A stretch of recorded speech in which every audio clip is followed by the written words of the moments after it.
In this series, I'm going to be building an electric guitar for a talented young musician. Now, he's come up with a fantastic design, so all I have to do is build it. It's going to be exciting, it's going to be challenging. I do hope you'll join me.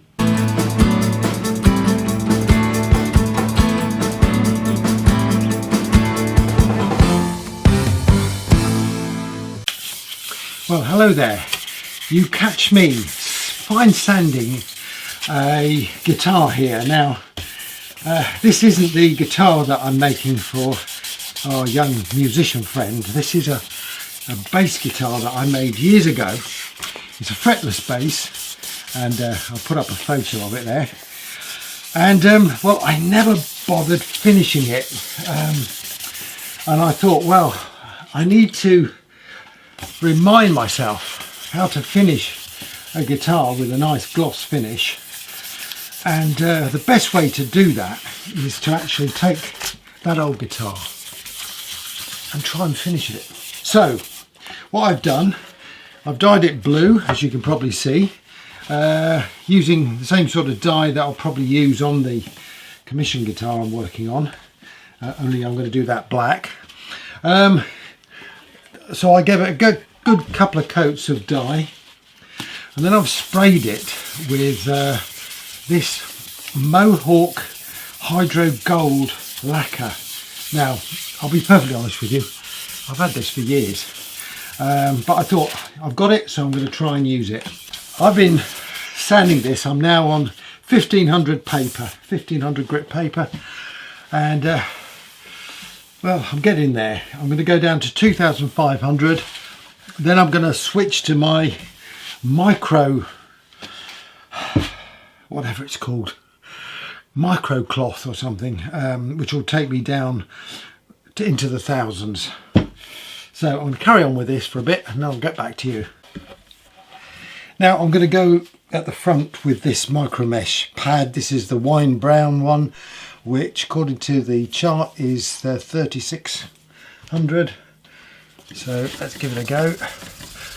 I'll be honest with you, I've taken this down to 2500 on normal sandpaper, the wet and dry. I'm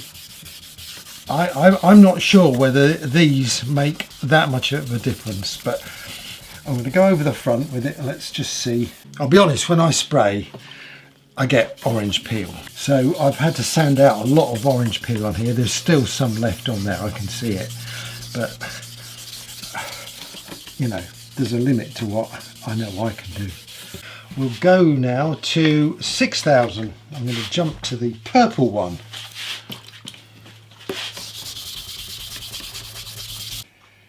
And I think finally I'm going to the 8000. I'll try that. I think the 12,000 might be just a bit overkill. Let's try the 8000. Right, I'll do the same with the back, and then we'll see how it looks. Okay, well that's got a bit of a sheen on it. Let's see if we can get a shine on it. Got some Buffers polish here, so give it a go on that. If I can unbung the hole. Yep. Yeah, I'm truly bunged up.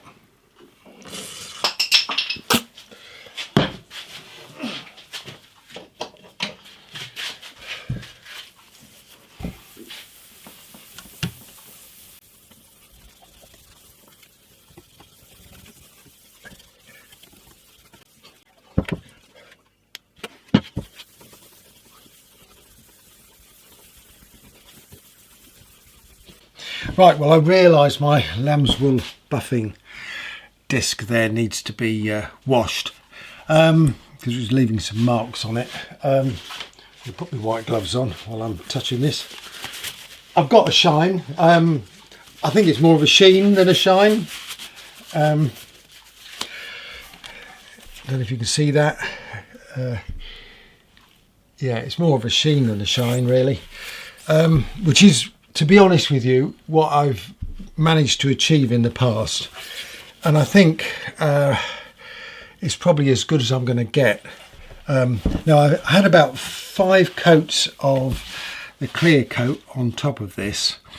I could put some more coats on when I actually come to do the real thing.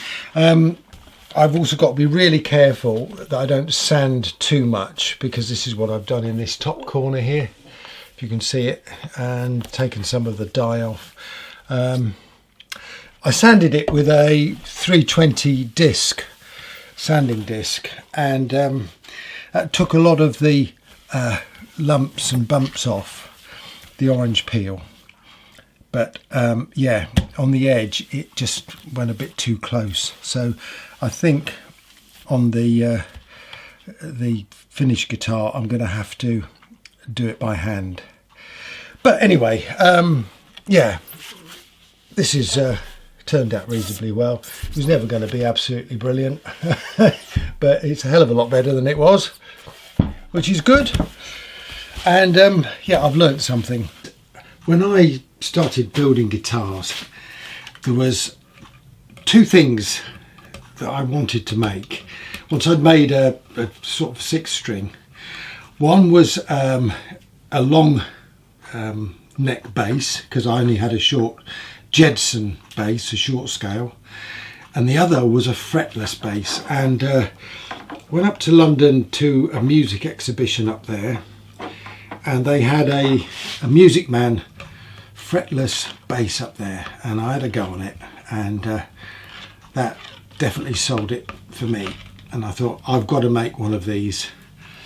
And of course, that's the beauty of making your own guitars, in that yeah, you can make what you want. Right, I've got the earthing wire there, just putting this back together again. You'll notice there's no volume control on this, basically because I thought, well, I can use this in my studio, I don't need a volume control.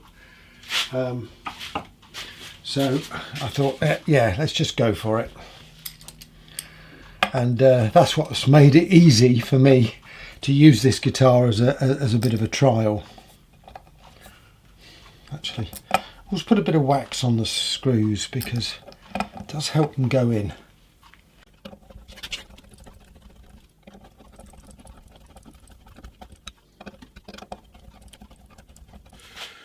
Well, look, I do realise it's a complete distraction from what I'm trying to do, but while I'm waiting for Carolyn to do the graphics on the guitar, I thought I might as well do a bit of experimentation myself.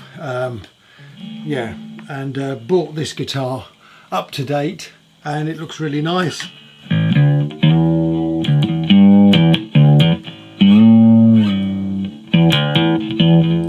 Love that fretless sound.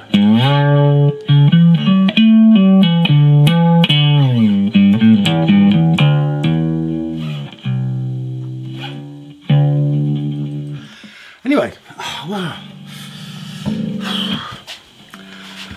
Got to get on with the real thing now. Now, the theme for the painting on this guitar is going to be the mythical phoenix bird.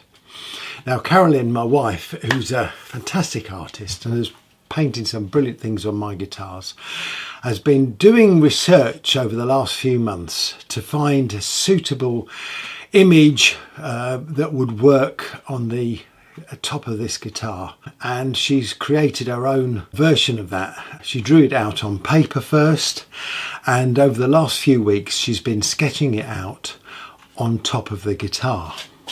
Now, a few days ago she finished the painting, so I took it back to put the cover plate on the control cavity at the back, and to start drilling out the holes for all the controls and the jack socket. I need to make the cover plate for this control cavity, and to do that I'm going to use the same template I used to route out the recess for it. And this is a technique that I've picked up from Gio at Tornelli Guitars. Now then, the only thing I realise I've not done is line the inside of this with tape, which is probably going to make my life a little bit harder. But basically what I've done, I've put the template down and I've routed down to leave myself approximately 6mm of wood. Now all I'm going to do is cut round this edge. Now I need to leave a small lip which I can then sand off.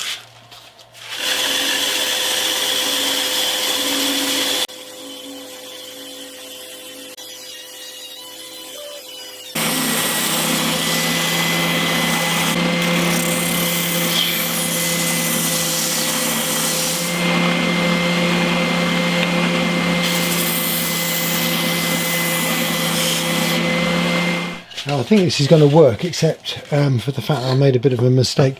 What I should have done is rounded that little bit off there. Can you see that edge? Because that really doesn't sand very well on a sander. So I'm going to have to try and just chisel that away. I've just marked it with a knife.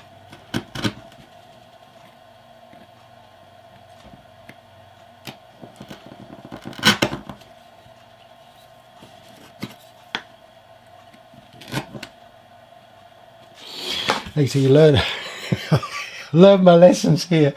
When you see Gio do it, it goes in perfectly and it gets a lovely fit.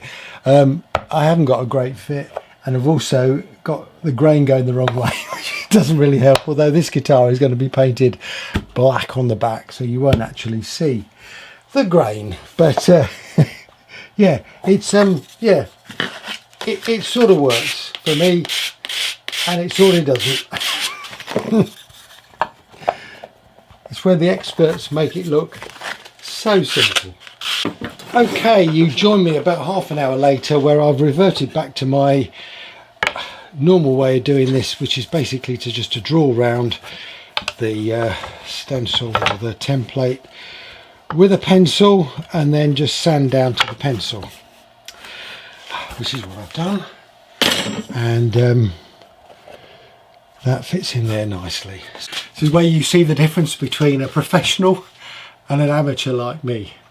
I get there in the end, but it takes a bit longer. Well, okay, it's a new day and I've been out in the workshop working on this guitar and getting to the really scary part of this build. So first thing I did was put some magnets in this cavity and on the back of the plate there, and so that clips in there. I'll be perfectly honest with you, I'm not entirely happy with that. I think it needs some more magnets on it. So I'm going to leave it for the time being. I've drilled the hole for the jack socket, and I'm just going to flip it over here.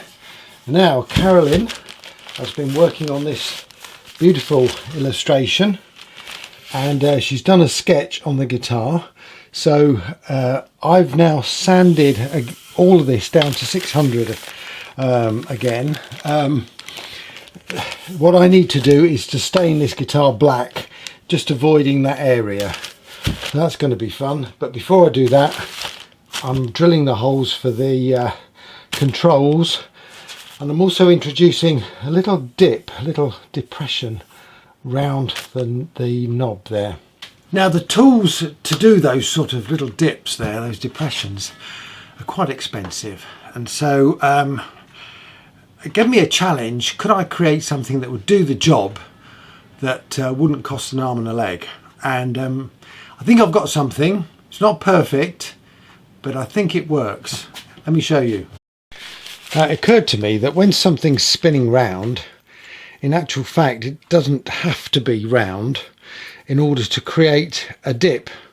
So I got this piece of wood, shaped the end there, gave it a little bit of a curve, put this little bit of metal on there with a bolt through it to allow me to grip some 60 grit sandpaper. So that just slots in there.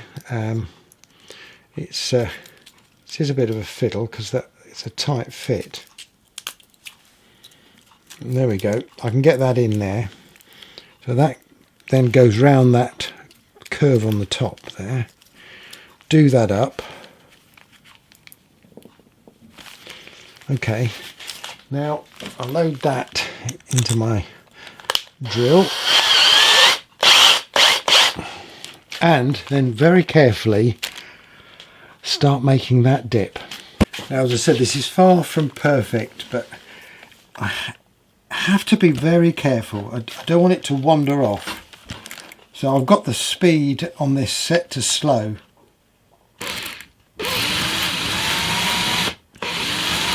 And I found the answer is not to apply too much pressure.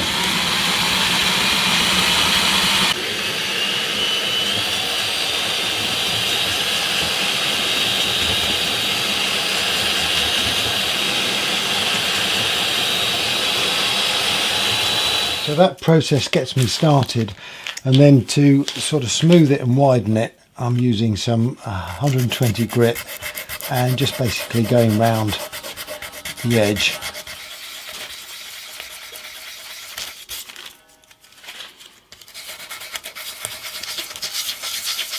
Well, I've just laid out all the controls roughly. I've put the pots in there. These are push-pull pots, both of them. So that's going to be the tone, that's going to be the volume, and these will switch, they'll split the coil basically. Got the switch in there. That's good. I've got the 2 pickups in, the bridge, just again, these are all loose, nothing's fitted yet. And the neck, oh, it's coming on, I think. Well, look, this has been a bit of a strange video this week or this time, but yeah, we're getting to that part of the build which in a way is the most important part because it's the finishing part. So it's going to take a little while to get this sorted, but yeah, I hope you'll stay with me and see how I get on. In the meantime, thank you for all your comments. Stay safe and I'll see you soon. Cheers.